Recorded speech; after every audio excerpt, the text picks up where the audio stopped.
It's the IDP show, now you know. Welcome back to IDP Bets. My name is Johny the Greek. I am joined this week, as is tradition, with Mr. Adam Markham of the IDPshow.com. Adam, how are you, sir? I am doing wonderful. Enjoying this another fantastic Thursday night game. We have the Saints and the Rams. 7-27 is the score. So yeah, as tradition, another bad Thursday night game. Yeah, it's over already. Love that. And this week for this episode, we have a very special guest. He is the co-host of InThisLeague.com Fantasy Sports. Those are podcasts for football, baseball, and college football. He's a contributor for Fantasy Pros. Mr. Scott Bogman, how are you, sir? I'm doing great. What's up, gentlemen? How we doing? Good, man. Good to have you. Yeah, Thursday night. I think this conversation that we've had is more exciting than the game, of course. So, but yeah, look, Thursday night games. I've been against them for a long time, to be honest with you. I'm not against games on Thursday, but I am against 4 days rest. So if you want to bring the teams off a bye and play them on Thursday, I think that's going to make for a better product. Of course, you wouldn't be able to do it, during non-bye week weeks like this one. So the NFL never do it because they love their money. But it is bad football every single week. So no argument here. But what we've got for you is some good stuff, though. We've got some IDP bets for this week. We're going to do at least 3 each. Maybe we'll get a bonus one in. And we'll start with Mr. Bogman. Scott, what is your first bet for week 16? Let's go with Elandon Roberts over 7.5 tackles against the Cincinnati Bengals. I do see this one at -105. And look, I'm a Steelers fan. My dad's whole side of the family is from Pittsburgh, and then I'm from Texas. That's why I have weird allegiances. Steelers fan in the NFL, Texas for college football. But look, my Steelers are miserable. They suck. They gave up completely last week. I expect the defense to be on the field a lot. There are no more defensive players left in the secondary for Pittsburgh outside of Joey Porter. Everybody's hurt. I think, because KZ's now suspended for the year. Mick Fitzpatrick's probably not going to play this game. And it's probably going to be Killebrew and Patrick Peterson at safety for the Steelers this week. I don't know what they're going to end up doing. But it's not good. Elandon Roberts is calling the plays. He's out on the field 100% of the time now, outside of when he gets banged up. So I just think the Steelers defense is going to be on the field a lot because the offense is pathetic and terrible, and Mason Rudolph is leading it. And I think Elandon Roberts is like the only guy that's going to have tackles. So I think he's going to go well over the 7.5. Nice. I love this. And I feel like anyway, the Bengals have been using Mixon a little bit more with Browning at quarterback. So, easy run stopping. And tackles. throwing the ball behind the line or at like 1 or 2 yards a lot too. So Right. Adam, what do you think? Yeah, I love this. Landon Roberts, 17.5% tackle rate this year. That's one of the best among all linebackers. He's averaging 7.8 tackles over his last 5, and that's with him leaving 2 of those games early due to injury, like Scott mentioned. So, yeah, great call this week. Love it. Nice. All right, we're off to a good start. Mr. Markham, what do you got for your first one? All right, for this one, I'm going with Mr. Duke Riley over 5.5 tackles plus assist. That is -145 this week. Riley has started 2 games since Jerome Baker went down, and he has recorded only 5 tackles in each contest. So this bet looks a little risky, but I think we need to remember that Duke Riley and the Dolphins play the Jets, who rank 30th in tackles allowed to opposing linebackers, and the Titans, who rank 26th.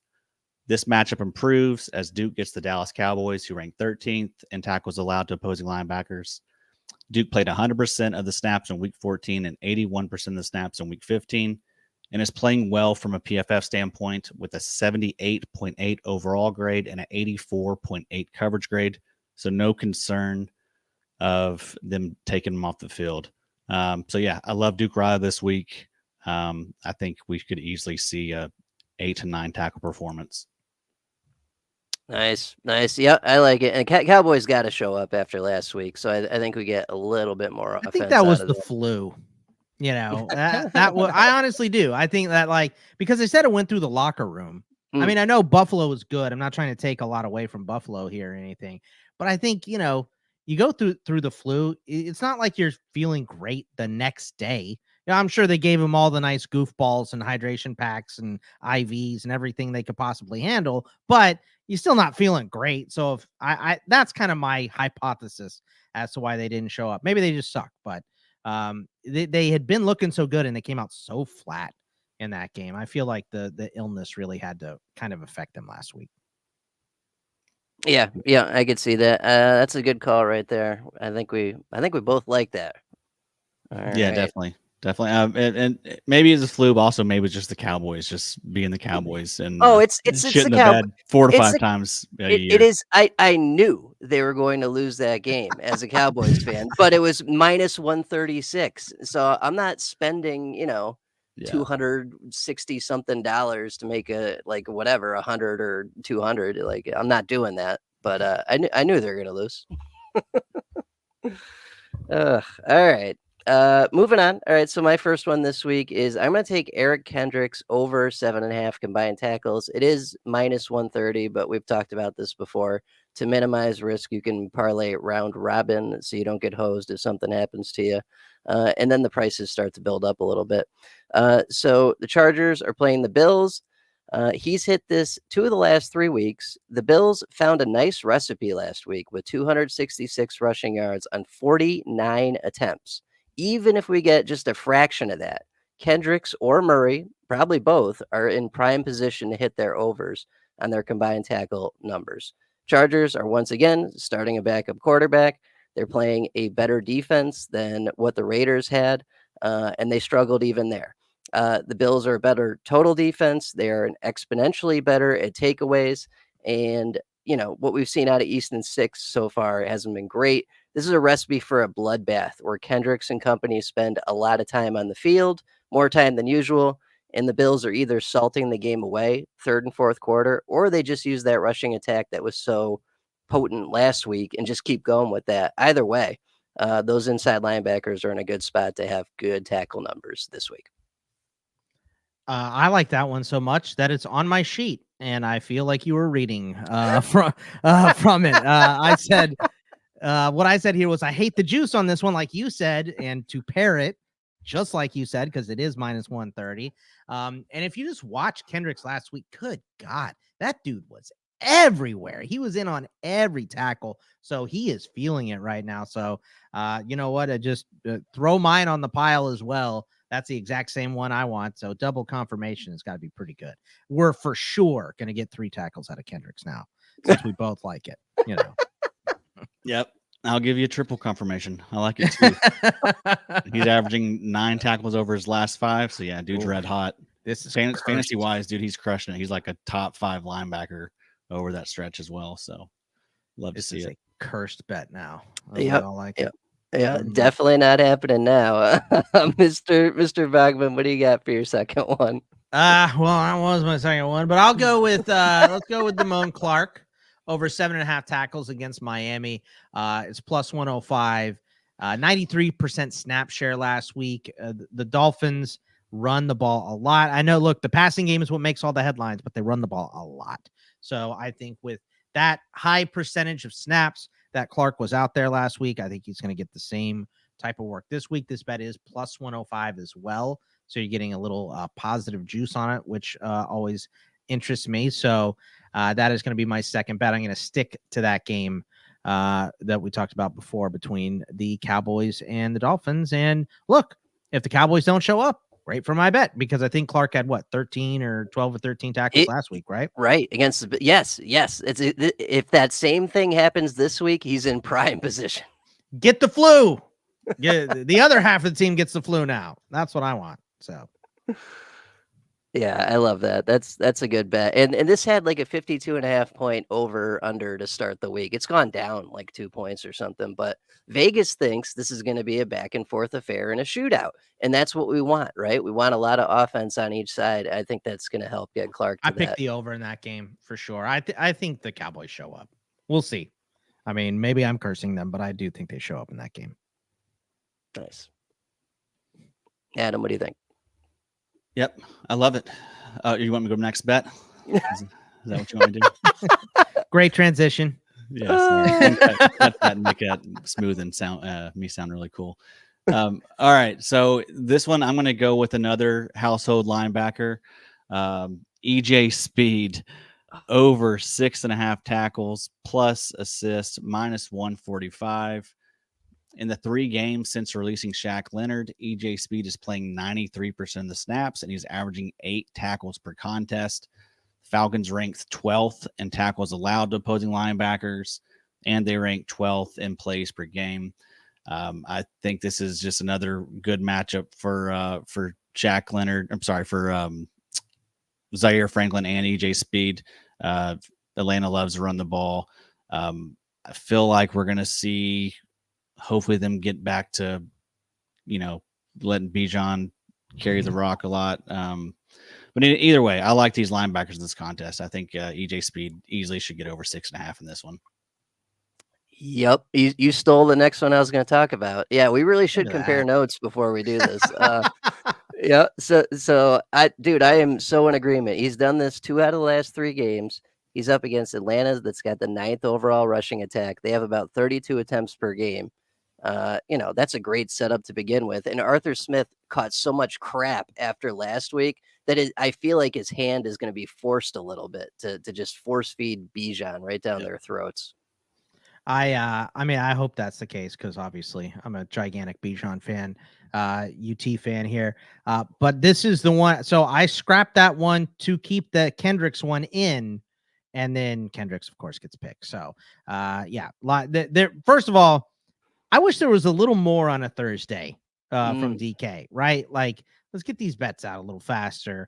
I know they are harder to figure out, but there's also, like, you see some of these bets, I know I'm going off on a tangent here, guys, so I apologize, but you see some of these bets and you're like, oh, that one looks great. Minus 185. It's like, why is this even out here? Who is picking this bet? So I don't know. The juice has been bad. Vegas gets smarter as the year goes on, as we do, right? But yeah, I probably Sunday morning is the best day to look at the bets, because that's when they finally all drop. So, Yeah, I would like to see DraftKings eventually move to like alternative lines, for tackles. Like you could bet, Zaire Franklin's going to get 12 tackles this week, instead of just like the standard like 9.5 or whatever. Yeah.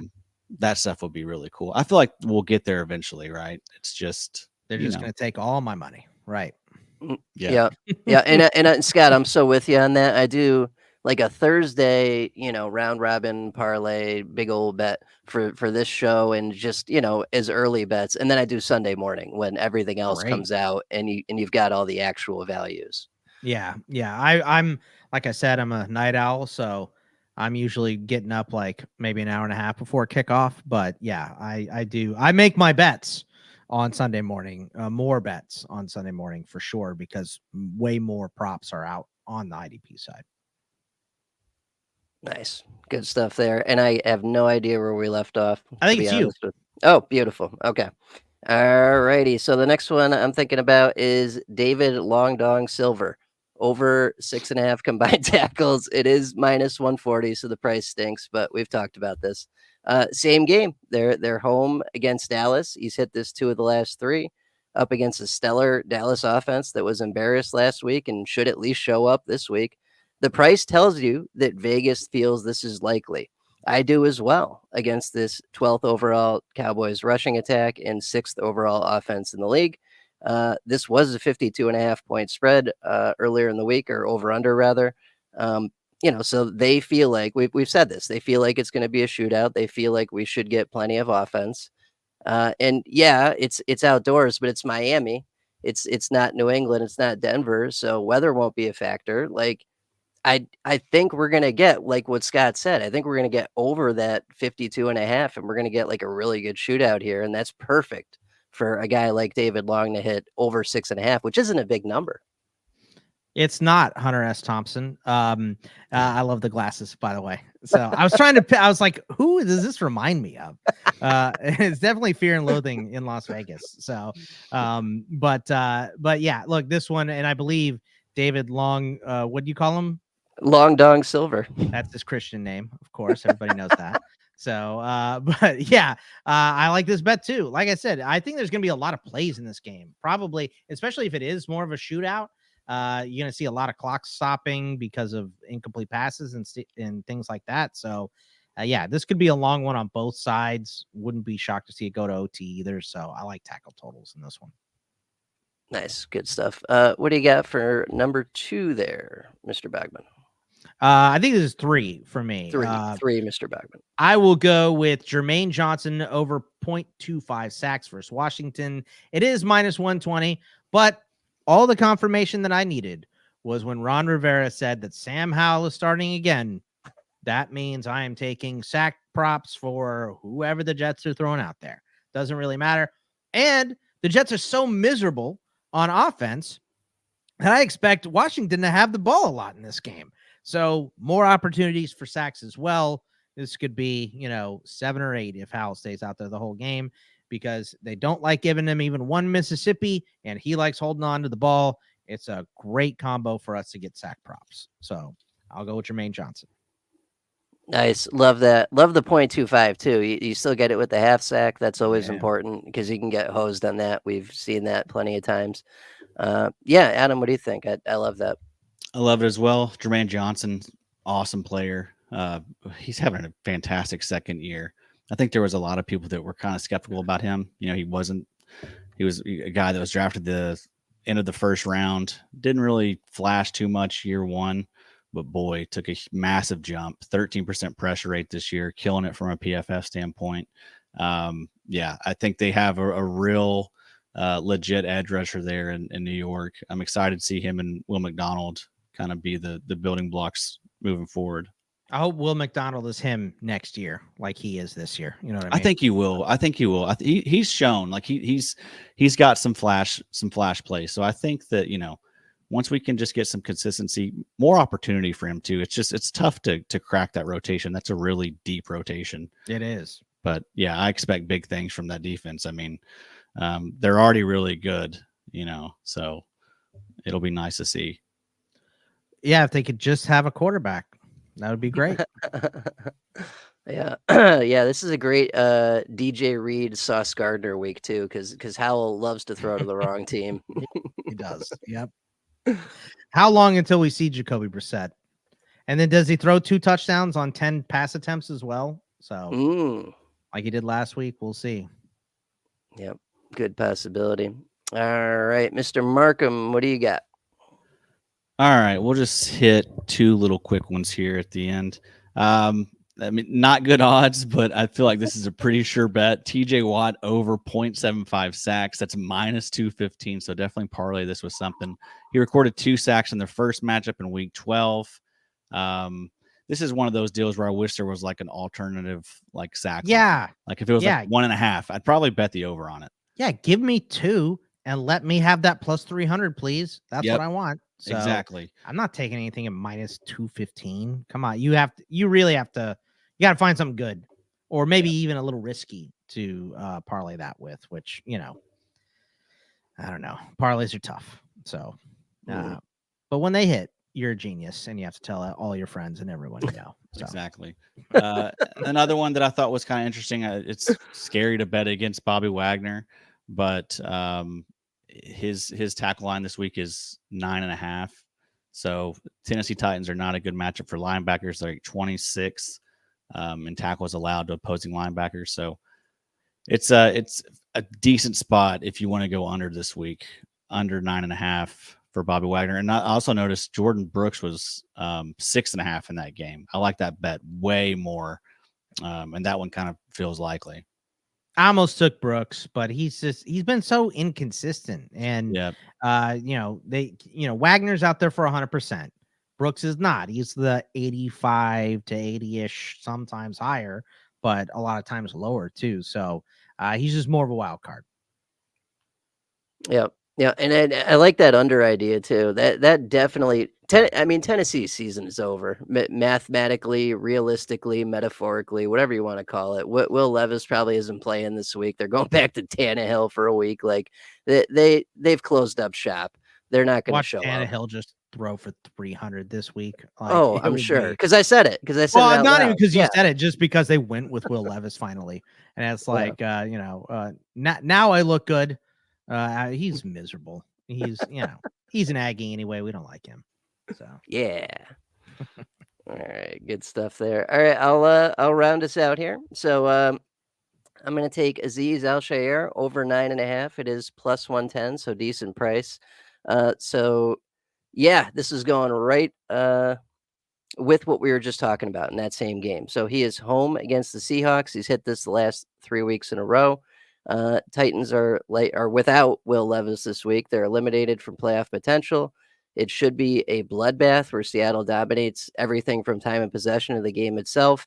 And Azeez is cleaning up those late third and all the fourth quarter runs that salt away the clock. He could even hit this by halftime, to be honest with you. I wouldn't be surprised.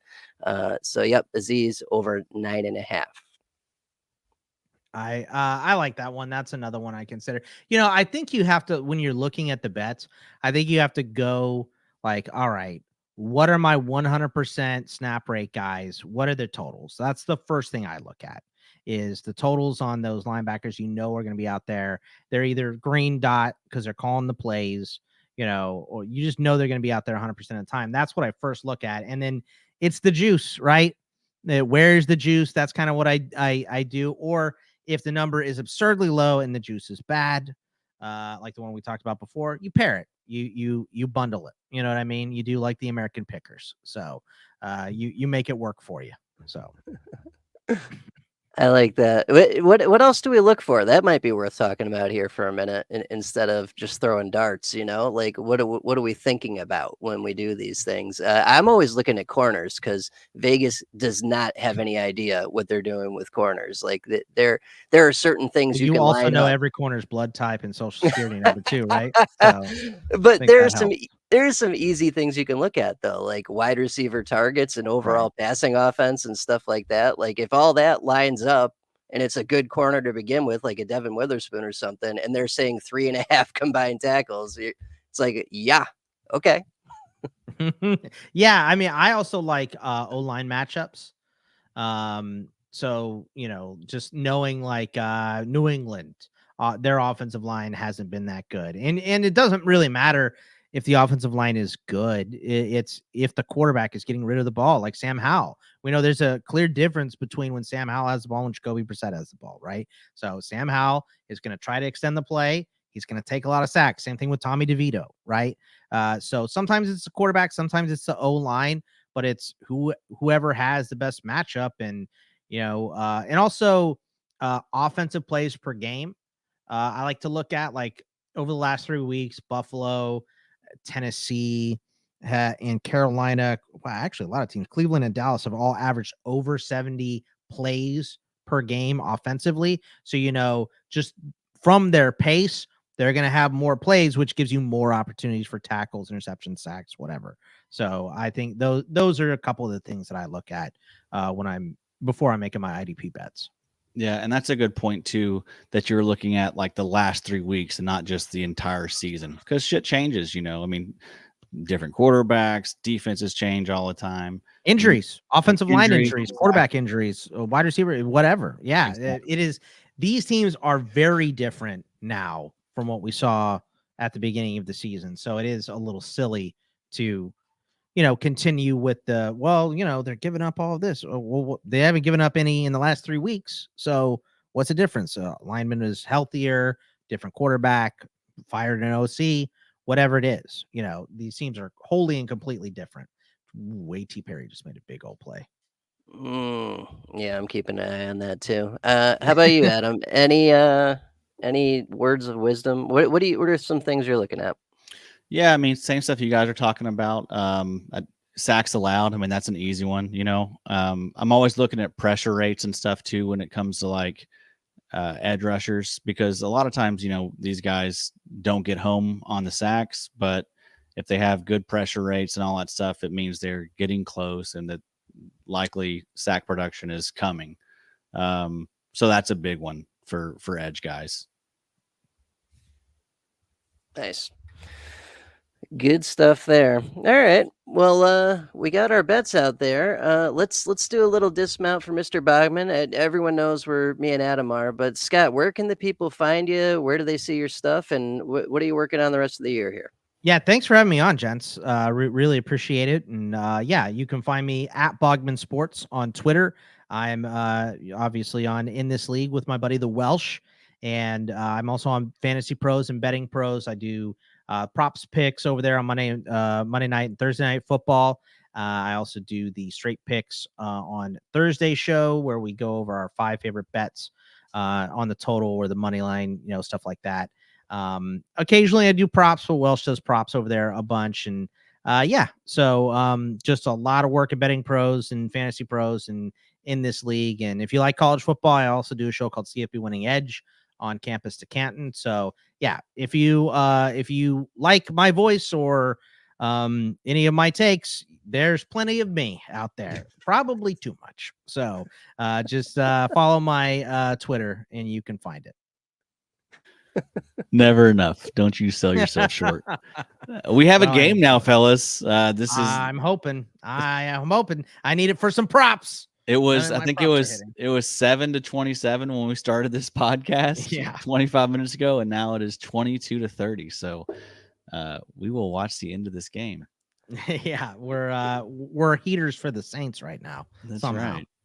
That's it. Well, thank you everyone for listening. That was another good one. Scott, thank you for coming on. Thank you. Yeah, it was a pleasure. Adam, pleasure as usual. Good luck everyone this week. Lord knows we'll need it. And we'll catch you next time. Have a good one. Happy holidays. Take care. Bye-bye. It's the IDP show. Now you